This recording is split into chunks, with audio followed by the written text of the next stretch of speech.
and all the other interviews that we've done. I'm Pippa Shepherd, Head of Customer Engagement, Arken Legal. We're a leading software provider for the wills and probate industry. And we're offering everything from digital fact finds, intestacy lead generators, as well as our very renowned drafting tool for all your estate planning documents. Today we have two very experienced ladies in the contentious trusts and estates arena, and they're going to be talking to us a little bit about that and also about transitioning from one firm to another and what to consider while making that move. So very big welcome to Natasha. Natasha is a partner in Michelmores Disputed Wills, Estates and Trust teams, and she has over 15 years of experience advising families, individuals, trustees, beneficiaries, insurers and charities on a wide range of will, probate and trust challenges there and disputes. So she specialises in high value cases involving multi-jurisdictional estates, will challenges, inheritance acts claims and issues of domicile. Natasha also has experience in proprietary estoppel, professional negligence, forfeiture act claims and court of protection cases, including statutory wills and financial abuse. Also, we have Emma. So Emma is a senior associate at Michelmores. She's a key member of the Legal 500 ranked contentious trusts and estates teams in London, and she has received accolades for her technical knowledge and personable approach. Emma is a full member of the Association of Contentious Trusts and Probate Specialists and has earned multiple awards, including the British Wills and Probate Contentious Wills and Probate Team of the Year in 2019 and Court of Protection Team of the Year in 2019 and 2020. So welcome both, Natasha and Emma. Hello. Hi, thank you. Let's start off then. Both of you have impressive experience in contentious trusts and estates. Can you share a little bit about what drew you to this area of law, a bit about your career to date, and perhaps if we go to yourself first, Natasha? Yeah, sure. Hi everyone. Thanks for joining today. This is actually my first ever podcast, so maybe the one of many. I think just taking the first point about what drew me to this area of the law, thinking back to when I started, which was a while ago, maybe not too long ago, I don't think I was even aware of this area of law when I studied my law degree and the LPC. It might have been a very small part of the LPC, but it certainly wasn't an area of law that was really well known, not in the way that it is now. I think I was really fortunate in that during my training contract within the litigation team seat, we happened to have at that point when I was training a couple of 1975 Act claims, so Inheritance Act claims, and a will challenge. And I'm just so grateful that that happened to be the type of work that that department had at the time, because that introduced me to the area of contentious trust and probate. And I just fell in love with it straight away. And I think the reason I fell in love with it was that it had, I suppose, during my training contract, and you're wondering which seat, you want to qualify into, I probably always, I definitely knew I wanted to do litigation of some sort, and I liked the idea of family and family law, but I was probably slightly put off by the children aspect, and also, I don't know, I just felt like that might be a bit too emotionally demanding. So I think contentious trust and probate had that real mix in that it is legal. There's a lot of law within it, but equally you have that element of people, and it's so important you get to know people so well. So, for example, if you're dealing with an Inheritance Act claim, a will challenge, a Talata matter, proprietary estoppel, all of those types of cases, it's so important to know the history of the family. You really get to know your clients on such a personal level, a level that some of their friends won't even know them on. And I guess that was a real point for me. I like that part of it, that you had that real aspect of dealing with people as well as the law. And each case is so different. And I probably didn't really appreciate that at the beginning, but now 15 years or so later, you realize actually no case is the same. And that also keeps it really interesting, keeps it varied. So for me, that's what drew me to it and has continued to keep me wanting to do this area of law. Yeah, I've heard that quite a lot when I've spoken to people. It's like an exam question every day, isn't it? You've got to work out the Yeah. particular variance in all of the different cases that you come across. So, what about Definitely. yourself, Emma? How did you fall into the contentious area? Yeah, so I've worked in law firms since I was 21 years old, so quite a long time. I trained as a solicitor at my previous firm, and I was there for about 9 years. My whole career has always been in contentious trust and estates and court of protection. And whenever someone says, "What drew you to contentious probate? Why did you choose to qualify there?" I always think, what was it? What was the sort of, was there a moment that sort of made me think this is for me? And I think there was, and it was actually a case that I worked on with Natasha about 8 or 9 years ago. She doesn't know I'm gonna mention this, but it was an Inheritance Act claim where we were acting for two children who had been cut out from their mother's will. And they'd been through a really, really difficult time. They had really tough lives, and it was a difficult case, but we managed to achieve a settlement for them, and that money that we got from the estate and the settlement sum made an enormous difference to their lives. Um, and I think then I saw firsthand just how important this area of law is and the difference that you can make to people's lives. You're dealing with families, it is sometimes emotional, but I think that drew me to it, and I thought this is really important actually, and I love the difference that we can make to people's lives by utilising the claims that are available. Yeah. So you've either got Natasha to blame or thank, then, have you? Yeah, Yeah. definitely to thank, because I was I think about halfway through my training contract, and I also knew I loved litigation, and I'd done employment, which was really interesting. I loved the litigation side, but then this just had all of the elements that, yeah, for the same reasons really that I loved, is dealing with real people, and every day is different. You never know what you're going to get, and the cases are just so interesting. So it's yeah, definitely for me. Brilliant. I mean, with a lot of clients, I mean, obviously, from an Arken perspective, I deal mainly with the people that are drafting the documents, etc. So, how does contentious work with like the drafting elements of it? Is the ways that that works really well or could be improved as we go forward, Natasha? Yeah, I think it could probably be improved. I guess we all think of the two areas as quite separate. So you've got the non-contentious that deal with the drafting, etc., or and the probate, and then it's only when something happens post-death that we generally tend to kind of think about, okay, now we need someone contentious, whether that's within our own firm or outside of it. And I think that generally that works, and that is the normal way to deal with it. Having said that, I think that there is so much um, that we could do pre-death in that planning stage that would prevent claims post-death. And whilst I obviously do work within the contentious probate world, it's never a nice place for a family to end up, that they have to deal with a Yeah. dispute on death. And I definitely think that it's part of my job and my role to prevent that from happening and to safeguard um, what the testator wants, so that Yes. make sure that their will is achieved, that what they want happens. And I think that if there were more conversations pre-death between contentious and non-contentious teams, that would probably help. So, for example, just practical things that could happen. We obviously know that if there is likely to be a contentious will made and someone's been left out and you've got an elderly testator, it's so important to have a capacity assessment done at the time that the will is made. And I'm sure most people are aware of how important it is, but I'm not sure if somebody, and there is a post challenge on the lack of capacity psychiatric report that says it was validly made. Is my connection okay? I've just had a note to say it's It Yeah. unstable. dropped slightly for a second, but it seems all right now. Yeah. Sorry, Yeah. yeah, it looks like it's Right. all okay. Equally, there might be things that we could put in to avoid an Inheritance Act claim, so a non-contest clause, or equally a will challenge. So leave someone a small gift or something so that they're less likely to, want to lose that by bringing a claim.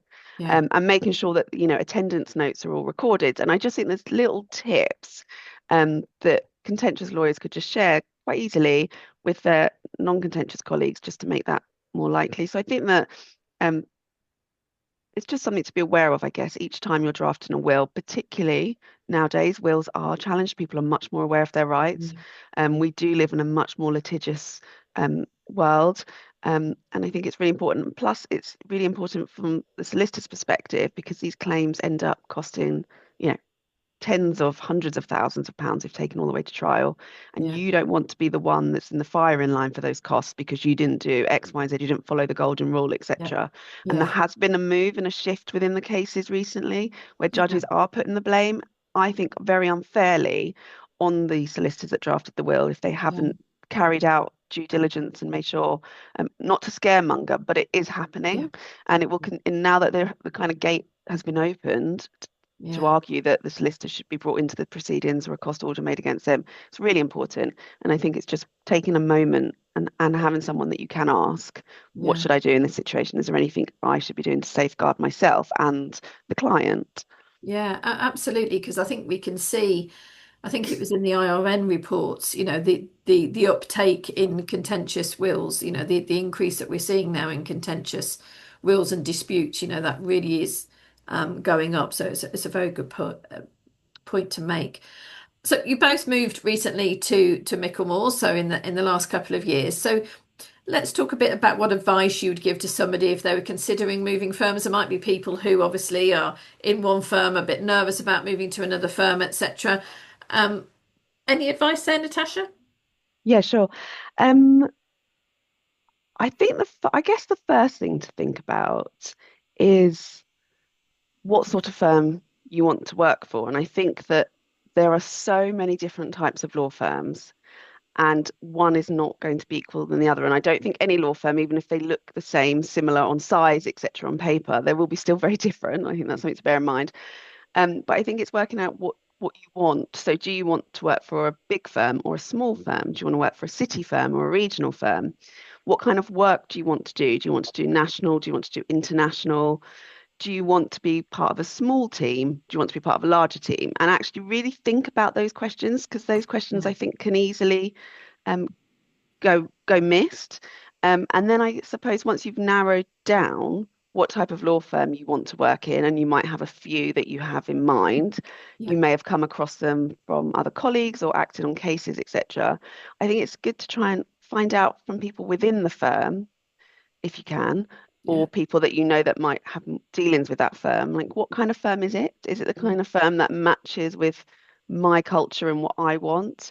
Is it the kind of firm that has, the culture that everyone works really long hours? Or is there more of a work-life balance? And which of those is important to you? yeah, Um, and I also think that might change as well. And I think we all, I certainly, I think, is probably guilty of this in my life, in that I think if I'm on a certain path, I have to stay on that path. It might be that things change. So right now you might want to be in a smaller firm, or right now you might want to work in a bigger firm. That doesn't mean that that's it for the rest of your career. You can yeah, move. So it's what is important to you right now and for the next foreseeable few years of your life. Um, is there flexibility? COVID has obviously massively changed working from home. So most firms now will offer flexibility, but there is a slight pullback from some. So that's something that's yeah, worth asking. And even though they might have a flexible working policy now, is that plan to continue? Or is that something that they're likely to change? Um, the other thing that I think as lawyers, and we probably don't always realize and appreciate when we're starting out in our careers, is the importance of business development. And I think that that isn't just necessarily something that's left to partners. Again, it depends on the firm. In some firms, there'll be absolutely no business development expected of anyone unless you are a partner. But in other firms, that's something that even the trainees are expected to get involved with. Is that something you yeah, want to do? Think about that before you go to the firm because that will play a big role, potentially or not, sure, in that. Um, I think I'd also really think about why you want to move. My thoughts on it are if you're just moving for a salary, but everything else where you are is as you want, that's probably not the right thing to do unless the yeah, salary is a massive up, an increase. Um, I think that I think that we do move around a lot more, which is great and fine. And I think that when you do move, that can be really beneficial. You learn so much. But I think moving just for money is probably not going to be right if everything else is as you want it. Yeah. And I think in that sense, I think it's also really important to talk to other people. And I think we talk later about mentors and peers, but it's really important to speak to people that have been through it Yeah. and are older and can say, well, actually, oh gosh, sorry, I've just had a Teams come up to say that I was cancelled, but it was from another meeting. I thought I'd get kicked out of this. You thought you double booked yourself. It's like you've been kicked out. Sorry, yeah. So yeah, speak to people who've been through it and ask them their advice and tell them your Yeah. reasons for moving and see what they have to say about that and whether or not they think it's a good or a bad move for you. And networks like Women in Wills is obviously key to that, because if you're looking for a new firm and there's somebody on Women in Wills, it's a very safe place to reach out to them and ask those kind of questions. And I completely agree with you, not just from a law perspective, but in any kind of organization, the culture, the leadership is really important, that it fits with what you're looking for, whether that be flexibility, whether that's what tech they use. And we're getting more and more people from our side that, are moving and asking the questions about what tech stack do they use, because they obviously want that. And we've just done a survey, actually, a white paper that's coming out in the next week or so, that actually looks about people in the digital world as well, and what they expect. But flexibility comes up hugely, and there does seem to be a trend towards people having to go back into the office. So it's quite Mm. quite interesting to see that. Mm. What about yourself, Emma? How do you feel about moving, and what advice would you give to somebody considering moving firms? Yeah, I think Natasha's definitely covered off the main points. I think it's just important to know if and when you should move on, whether staying with your current practice is the right thing for your career progression or whether Yeah, it is time to move, weighing up the pros and cons. I think you never know exactly what moving will be like until you're there. yeah, You never can know for sure what being in that new firm and in that new role, that new team is going to look like for you until you are there. But as long as you've done your research and it's really well considered, um, you have to just be brave and give it a go. You never know until you try. But yeah. yeah, it's always a slight risk. But I think if you've come to the conclusion that where you are is no longer right for your career and for your future, Yeah. then you just have to be brave and make the decision that you think's best for you at the time. That's an important point about being brave, isn't it? Because I think some people can sit in the same company because they are worried and concerned about moving to another firm, but actually it can really benefit you. And like as you were saying earlier, Natasha, they're getting the experience of different firms and the way they tackle things or go about things. You can take the best of all to Mhm. to following jobs, which is really good. Are there Definitely. any prior moves, coming back to you, Natasha? Are there any prior moves that you've made at different times in your career? What have you learned through moving through different organisations? Yeah, so I've moved. This would be my fourth firm actually. And I think your point is spot on in that you do have to be brave if you're not happy where you are, for whatever reason, then I do think you need to be brave and move. And if that's just that you feel like you're stagnated and you're not growing, then I think you do need to be brave and you do need to move. And each time I have moved firms, whilst it has been a challenge, in terms of you're putting yourself outside of your comfort zone, you're pushing yourself. That is the only way that you grow, I believe, Yeah, is to do things that you are uncomfortable doing yeah, because you learn about yourself and you learn about other people. You meet new yeah, people along the way. It's comfortable to stay in one place and know everyone and be comfortable, but and that might be right for some. I'm not saying that isn't, but actually, I think each time I've moved, I've learned something. So, my first firm where I trained was a regional firm. And I was there after training for about 5 years. And I think that firm was, I had so much responsibility from day one, which was yeah, brilliant. I was, really heavily involved in cases. I was going to court. There was lots of trials. At that time, people seemed to go to court much more often. yeah, Um, I had a great mentor in a barrister that we used on most of our cases. She's now a judge in the High Court. She really um, I feel like I was basically her mini pupil. And so yeah, I got that kind of pupillage with her, and that was just so phenomenal, and I'm so forever grateful to her. And she also helped me in terms of my career and mentor and where to go, etc. Um, then I moved to a London law firm um, that doing the same type of work. They were where they were placed in Hyde Park. The cases were similar in terms of what they were, but slightly different in terms of the size of the properties and that kind of thing. What I really learned from that firm was the importance of business development and how to do it and how to do it well.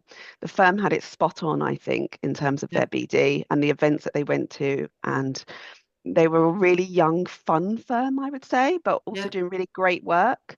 And I'm really grateful that I went there and I learned a lot from them in that sense. And then an opportunity arose with my previous firm, um, also in London. And actually, at the time, that firm were the only firm that were offering any kind of flexible working, which Okay. at that point wasn't necessarily something that I needed. But I'm a bit of a planner. I'm actually very much a planner. And I thought, when I have children, I'm Yeah. not quite sure how this going into the office every day will Yeah, will work. work. And at that point, obviously, it was pre-COVID. That was just the way it was. You come in and Yeah. that's it. There was no options to work from home. So one of the main reasons I moved there was for that. I liked the fact that they had the flexible working. They were very forward thinking. Um, and when I joined there, I was the only person doing contentious probates and trusts, and I was Yeah. part of the private client team. And I was there for about 8 years, but Emma joined me as a trainee. So she then came in, and then Alexa Pyatt, who's now with us at Michelmores, came along, and we managed to grow that whole team from nothing. We grew that within ourselves. And I think that was a real achievement. And then again, learnt so much whilst there, in terms of people and management, things that I wouldn't have learned if I'd probably stayed at the previous firm. Yeah. Um, and then moving to Michelmores, I've learnt so much about myself and about other people and um, how I manage people. Just so much. I'm still learning, and I do think that it's a positive thing to move.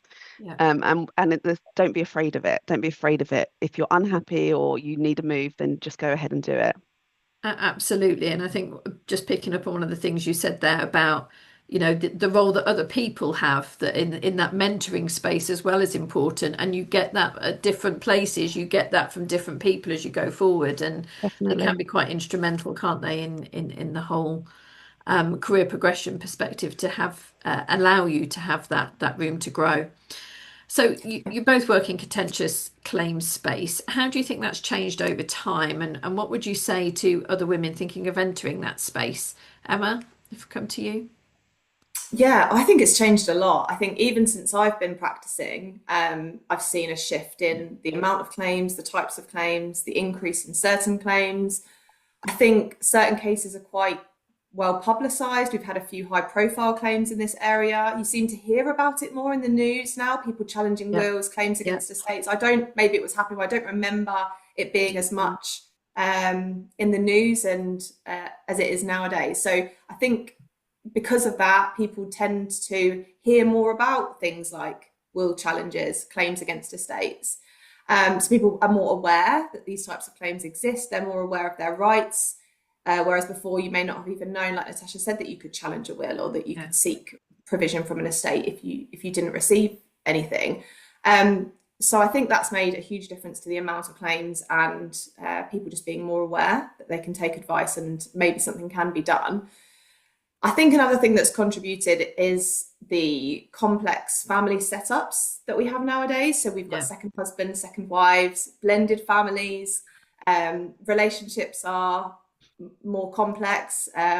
Children's relationships with parents, step parents, can sometimes be quite complex, and unfortunately, that does often cause disputes post death if things haven't been done maybe in the best way that they could during lifetime planning, or sometimes yeah. even with the best planning in the world, these claims are still inevitable for one reason or another.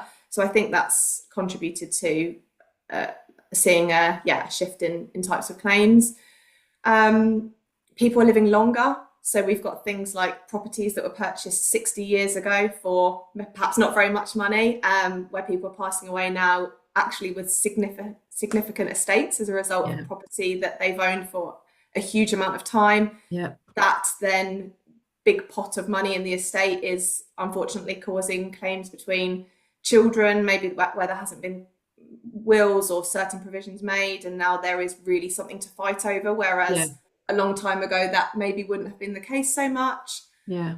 I also think the rising property prices now and the cost of living crisis is really contributing. I think Yeah. people are really relying on that inheritance from a parent, or Yeah. they might be more financially reliant on family members. For example, people are living at home for longer. They're not moving out of the Yeah. family home because they can't afford to buy a property. So Yeah. people are living with parents for a really long time, maybe until that parent passes away and they're still in the property. So things like that can just cause Yeah. sometimes issues that need resolving post death. It can give children give rise to certain claims, I suppose. Yeah. Um, I think another thing is less people are marrying now than they used to. So people are Yeah. instead choosing to cohabit with a partner. Instead Yeah. of spending loads of money on a wedding day, people are choosing to put their money together and get on the property ladder if they can, Yeah. because it's just a different time, isn't it? And that's a lot of people's priority now, rather than marriage. Not for everyone, but some people are saying Yeah. let's just buy a house if we can, buy a flat together. Um, and as we know, there isn't an automatic right to a partner's estate for unmarried Yeah. couples if somebody passes away without a will. So this is another thing, and I think all of those reasons are just a big, yeah, just a big pot of potential claims that can arise for all these kinds of reasons now, which are just growing over the years. So it's a good area of law to go into now if you were a woman looking to enter this space. Yeah, for sure. I mean, I think it's great. Obviously, like we said before, no two cases are the same. So I love the fact that you never know what your day is going to look like, the Yeah. next time that's going to call you, the next inquiry you're going to get. It can be quite emotional. So I would say be prepared to not only need to know this complex area of law, but be ready to be that sort of emotional support to your clients. Yeah. They're often grieving and Yeah. facing to bring a claim as a result of a loved one's passing. So it can be quite challenging, but it's so rewarding. Yeah. And because it's an ever-changing area of law, the judges are often, we're seeing shifts in the way that judges are looking at claims. So you're always having to keep up to date and look at the recent judgments and see how things are changing. And because of all of those things, it's always interesting. Yeah, absolutely. So, coming back to you, Natasha, your expertise includes proprietary estoppel and claims under the Forfeiture Act. Can you tell us a little bit more about that? They're very unique cases as such.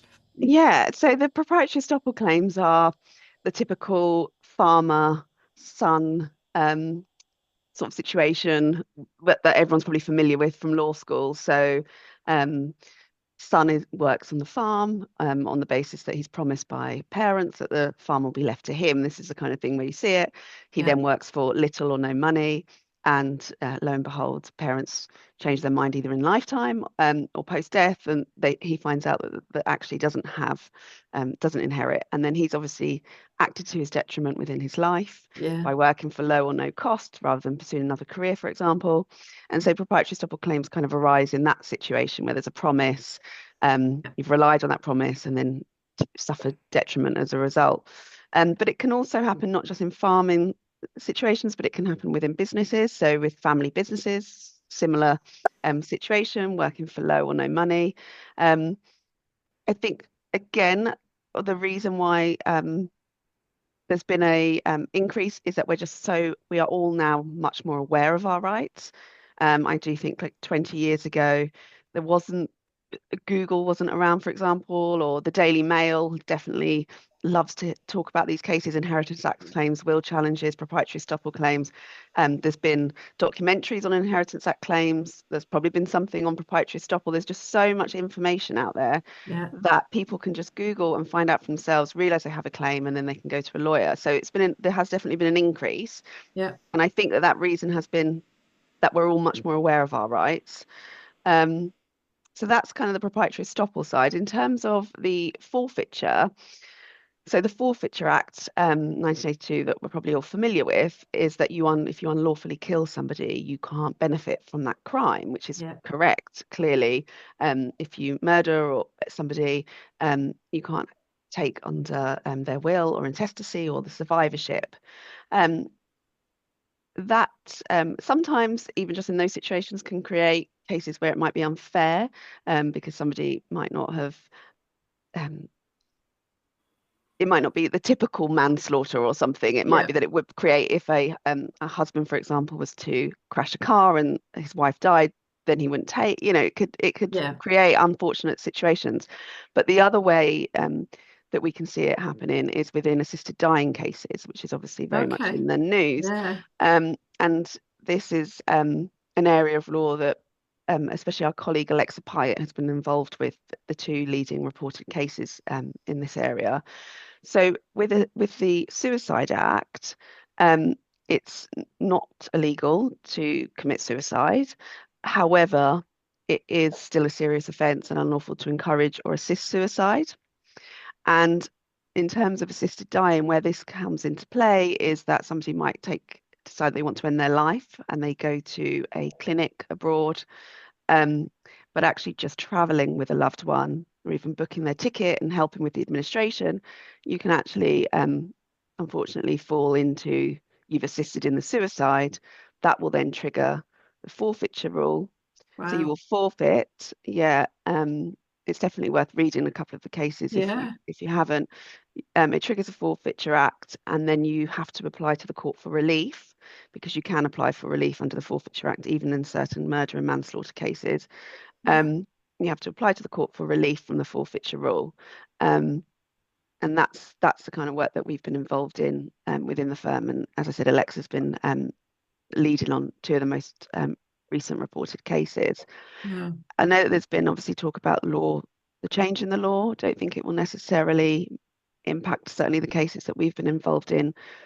The law, we don't know exactly what it's going to look like until it's out, but it probably wouldn't catch those cases. It Yeah. would still mean that you would need to make an application for relief in those. So yeah, it's a Yeah. Very very interesting. Not thought about really it from that side. interesting. Yeah. Yeah. Yeah. Yeah. I think it's something to be really aware of, especially for private client lawyers, that Yeah. if a client comes to them and they are talking about, wanting to end their life and they're thinking about Yeah.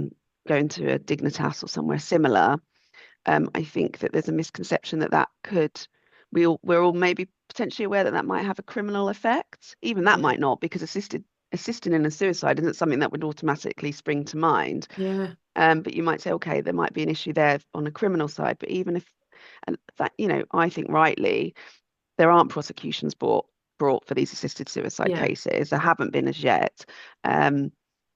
But that doesn't impact. That still means that the forfeiture rule takes, whether there's a criminal Right. conviction or not, Yeah. Yeah. or a prosecution. So it's something that when acting for clients and there's any of those kind of trigger words come up, taking my own life, Dignitas, people are doing that much more often.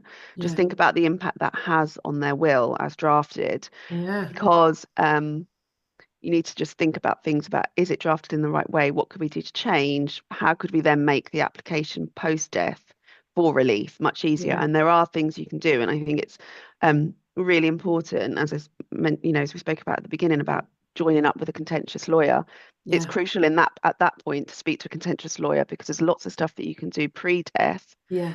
to To help protect. to Yeah. protect. You will still need to make the application, most likely. You might be able to navigate a way around that, but you likely will. But actually, you can really make it a stronger and much easier application to bring, Yeah. which will lower the cost and the stress for everyone involved. Absolutely. That's fascinating. Yeah. No, I've not really thought about it like that before, and No, in that respect. So it'd be interesting to see how that actually develops as the law changes. yes, So Emma, coming to the contentious property and finance cases that you're looking after, are you seeing an increase in those kind of cases? I think definitely so in the capacity sphere. I think people are living longer, and because I think I read earlier on when I was thinking about this that around 900,000 people are currently living with dementia in the UK, and that's expected to rise to I think Yeah. about just under 1.5 million by 2040. So the court of protection is busier than ever. I think we're seeing people do more lifetime planning for Yeah. people that lack capacity to do it themselves. So we work with a lot of attorneys or deputies that are managing property and financial matters for somebody that lacks capacity to do it themselves. Yeah. And they're seeking advice about what they can do. So we're making statutory wills a lot more for people that lack capacity. So a will through the Okay. court of protection for somebody that lacks capacity to make it themselves, but it's clearly in their interests to have a certain I will will. in Yeah. place. Yeah. For whether it's tax planning, general estate planning, or making sure that the right beneficiaries are benefiting when that person Yeah. passes away. They might have I've got one at the moment, for example. It's just the will is just so old. It's from 1970, and the people that are beneficiaries under that will are no longer in the person's life, so Yes. it's not appropriate anymore due to a Yeah. change of circumstances and the family situation. So there are lots of reasons why it might be appropriate, but we're definitely seeing more of those, and rightly so. I think it's good that people are doing that, because there Yeah. has been a bit of a misconception I've found amongst lawyers and the general public, that if somebody doesn't have capacity to make a will, that's the end of it, that you just can't do anything, but you can. Yeah. So that's something that's happening more and more. What else? I think lifetime gifting applications for maybe similar reasons, lifetime planning. So somebody may lack capacity to decide about gifting to family Yeah. members themselves, and also attorneys don't have authority to make gifts, large gifts, to family members or themselves, but there is a route through the court of protection to ask the court to authorise such gifting. And actually, I think it's underused, because there are a lot of circumstances where it is appropriate, where it could prevent post-death disputes, where Yeah. it can assist with lifetime planning for a person that lacks capacity. And there's lots of situations where it might be appropriate to seek authority to make a gift during lifetime. So seeing more of those, but I still think that they can be used more. Um, I think just on that, actually, something that just came to mind was selling a property if somebody's in care. So it's just a Yeah. circumstance that we see quite a bit. If somebody ends up having to go into care, and their property needs to be sold to fund the care fees, Yeah. that person might be the sole owner of that property. Whereas if they're living with a partner or a family member, and they're housing them and have always done so, what's going to happen to that person if the Mhm. house needs to be sold? And that's a perfect situation for considering a lifetime gift application. So, taking Yeah. advice about that, that's just sort of a key one, I think, to really Yeah. think about that. Um, Anything else? I'm just thinking, I think unfortunately, because of some of the things that I mentioned earlier, people relying on money, really being in financially difficult situations, maybe, or I'm not always sure what the reason, but we do see, unfortunately, attorneys or deputies abusing their powers. So we do see mismanagement of financial affairs by family members, by attorneys. So we can assist where there's been financial abuse, look to remove attorneys or deputies if it's appropriate, Yeah. and seek to recover the money for the person that's lost out as a result of the Yeah. abuse. So those claims, they've always happened, but for whatever reason, I do personally think they're happening a bit more as well. Yeah, absolutely. And we see that. And because of life now, it's very much more complex, isn't it? Like you were saying earlier, than it was back in the 70s or whenever Definitely. we're there. Conscious of time, Yeah. I'm just going to come to both of you really and just ask, what advice would you give to the younger generations in estate planning? What would you have liked to have known when you were starting out? Is there any publications, events, or blogs or anything that you would recommend people look at and follow now? Natasha, come to you first. Yeah, I think first tip is that studying never ends. So unfortunately or unfortunately, there's still lots to learn. I think if you're in the non-contentious side, having a look at something like the step diploma, I think that could be really useful and beneficial. Yeah, If you're on the contentious side, the ACTAPS course is really good, and one to definitely start if you're early on. Um, keep up to date with law changes. So they're really important. I know Step do a weekly newsletter and email newsletter that's both national and there's a separate one for international law. And I find that really useful just to keep up to date with what's happening. It Yeah. covers contentious and non-contentious. The importance of your network. So kind of going back to the BD and also the mentoring side, and you're never too early to start that. So get to know, people, peers in other firms. There's some really good groups out there that you can join. So, Step have a group. There's Emma can talk a bit later about the Association of Lifetime Lawyers. Obviously, there's Women in Wills. On the contentious side, the groups I would recommend you join are Contra, so that's a Contentious Trust Association. You cannot join once you're a partner, so get in before you're a partner, because once you're in, you can remain. Yeah. But they run really great seminars. There's like 3 or 4 seminars a year, and then they do like a Christmas and a summer party, and that's great for knowledge, but it's also great to network and Network, yeah. build your group. And then ACTAP, similarly, the Association of Contentious Trusts and Probate Specialists, they've just had a recent revamp, but they also run similar seminars, Christmas summer parties. Again, just a really great way to network and get your knowledge. Emma, I think you were going to mention a little bit about Yeah, Association of I Lifetime think Lawyers. definitely. I think for me, Lifetime Lawyers is a brilliant organisation, which I'm not convinced a lot of contentious probate lawyers are aware of or members of. I think a lot of private client lawyers know about Lifetime Lawyers, which was previously SFE, so Solicitors for the Elderly, before they rebranded. But I'm on the board of directors there, and they're a fantastic source of information. So, there's precedents, there's how-to guides. They've got a forum, a chat forum where you can just pick each other's brains, ask questions, help each other out.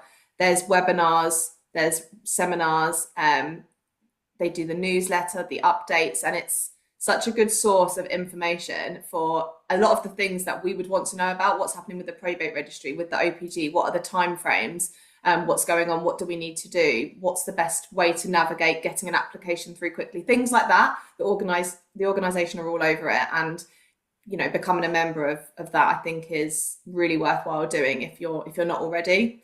Other than that, just finding good people on LinkedIn. There's podcasts out there for lawyers, for people in our industry, and just finding the thing that you like, really. If you like to sit and listen to a podcast, or if you prefer to go meet people, do seminars, talks, networking, there's loads of stuff out there. So just finding what suits you, really, and what you think's going to keep you interested. Brilliant. Thank you so much. And I think the message on there is keep on learning. There's lots of resources out there to keep your knowledge up to date and learning more, which is fantastic. Well, it's been fascinating talking to you both. I've learned a lot about the contentious side of law that I didn't know today. So I'm sure any listeners will have done exactly the same. So a massive thank you, Natasha and Emma, for joining us today. I don't know if we've got any questions, Ray. For those of you that do have any questions after the event today, our email addresses are in the chat. So please feel free to come and speak to us at any point in time. So thank you very much for joining us. Thanks again to Natasha and Emma and today's media for Women in Wills. And we look forward to seeing you all soon. Many thanks. Thank Thanks. you. Bye.